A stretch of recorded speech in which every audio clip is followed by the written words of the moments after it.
commonly used by the Muslims is, when they meet a non-Muslim, they speak 100 good things about Islam. This verse of Surah Al-Imran, chapter 3, verse 64, I call it as the masterpiece for dawah. Ta'alaw ila kalimatin sawa'in bainana wa bainakum. Come to common terms as we asking. So when we are doing dawah to non-Muslim, though the verse is specifically talking about Ahl Kitab, Jews and Christians, but in general, it's applicable to all non-Muslims. Do you know today who are the greatest missionaries in the world today? Who do maximum propagation of the religion in the world today? Who? They are the Christians.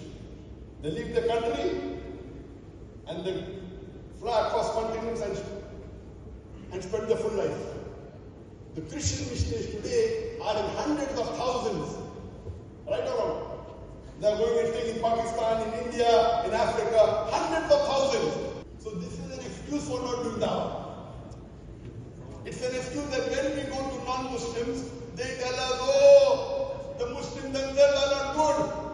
Do they say that to the Christians? They do dawah even in Gulf countries. Do you know that?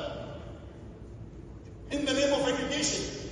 We as Muslims do not become a role model to deliver the dawah. He said, I can sacrifice 1,000 Dr. Chris Bernard for one Sheikh Ahmed. Doctor is good, engineer is good, but